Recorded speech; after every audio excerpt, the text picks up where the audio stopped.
ठाकरे गुट नेता संजय राउत के उप मुख्यमंत्री देवेंद्र फडणवीस पर की गई टिप्पणी के बाद बीजेपी संजय राउत के खिलाफ हमलावर है। बीजेपी नेता आशीष शेलार ने मुंबई में पत्रकार परिषद में बोलते हुए संजय राउत पर निशाना साधा। वहीं शेलार ने ठाकरे गुट की बीजेपी पर की गई हिंदुवादी टिप्पणी पर भी प्रहार किया। आता शेवटचाच एक प्रयोग राहिला आहे, तो म्हणजे उबाटा सेनेला अल्लाउद्दीन खिलजीची आता जयंती साजरी करायला लागेल आणि मग त्या खिलजीच्या जयंतीचे प्रवर्तक हे संजय राऊत असतील। आमच्यासाठी हिंदुत्व ही कातडी आहे। संघ विचाराने आम्ही काम करणारी मंडळी आहोत। आम्हाला हिंदुत्व ही आमच्या जगण्याची पद्धत आहे। विचारधारेला मुरड घालून मतांसाठी कुर्निसात करण्याची कार्यपद्धती ही आमची नव्हे, ती तुमची संजय राऊत। आज उबाटा सेनेची विचारसरणी काय, विचारधारा काय?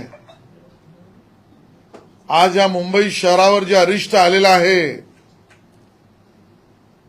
या खऱ्या समस्येपासून मुंबईकरांना महाराष्ट्राला भटकवण्याचं काम उबाटा सेना करते। बोलायचं वेगळं आणि मनामध्ये कट कारस्थान वेगळं।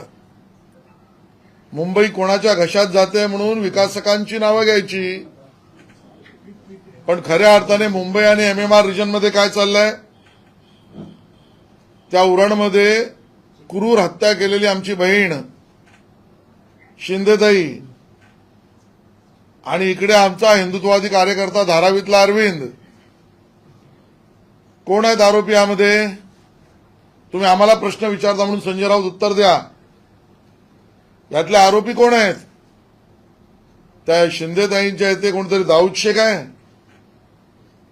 त्या शिंदेताईंना कोणतरी दाऊद शेख मारतोय, ते हिंदुत्ववादी कार्यकर्ता अरविंद, याला कोणतरी जुमन, रफीक, अल्लू हा मारतो। ही नावं काय आहेत? कोणाच्या जीवावर आहेत?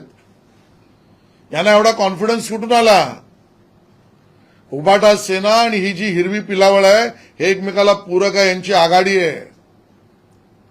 या मुंबईला गिळंकृत करण्याची आघाडी आहे। हिरव्या पिल्लावळीनं मुंबईला गिळंकृत करावं म्हणून ही हिरवी पिल्लावळ आणि उबाटा सेना यांनी मिळून अल्लाउद्दीन खिलजीचा समारोह करायचं ठरवलंय। मग हिंदुत्वासाठी आम्ही उभे राहणार। मताची आम्हाला चिंता नाही। मुंबई ह्या हिरवी पिलावळीच्या घशात आम्ही घालू देणार नाही। महायुती म्हणून उभे राहूच। माझा सवाल आहे, तुम्ही मानवतेच्या, कायदा सुव्यवस्थेच्या या गोष्टी महाविकास आघाडी आणि उबाटा सेना करते, त्या अरविंदच्या घरी संजय राऊत तुमचा एक माणूस का नाही गेला? त्याच्या शव यात्रेवर सुद्धा दगडफेक। आणि माझा आरोपच आहे की ही मॉब लिंचिंग आहे, मुंबईतली पहिली मॉब लिंचिंग, शहरातली मॉब लिंचिंग आहे। मॉब लिंचिंग म्हणजे काय?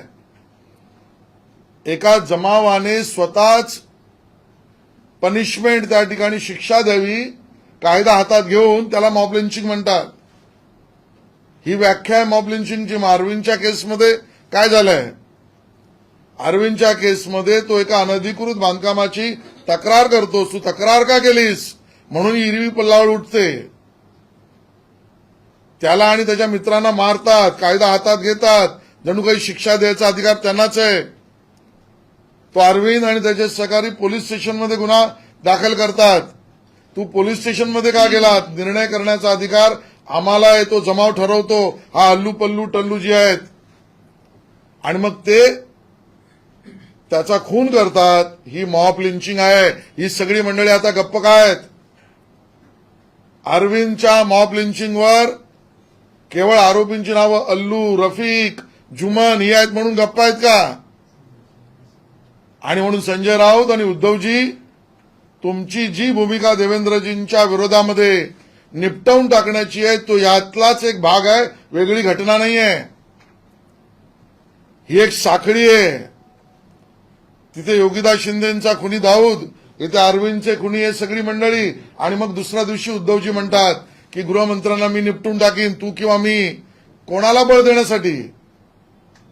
या हिरवा पल्लावळीला बळ देण्यासाठी तुम्ही मुंबई गिळंकृत करा, हे उभाटा सेनेचं म्हणणं, आणि पोलीस आणि गृहमंत्र्यांना मी त्या ठिकाणी गिळंकृत करतो, हे खेळ चालू देणार नाही. तुमचं आव्हान स्वीकारलंय, थेट स्वीकारलंय. मुंबई आज सुरक्षित करू देणार नाही. मुंबई आणि मुंबईकर सुरक्षित करण्याचं अभियान हे आम्हीच करू. मुंबईकरांच्या बरोबर आम्ही उभे राहू. आणि हिंदुत्व ही आमची कातडी आहे. तुमच्यासाठी शर्ट असेल, झब्बा लेंगा असेल, आमच्यासाठी ती कातडी आहे.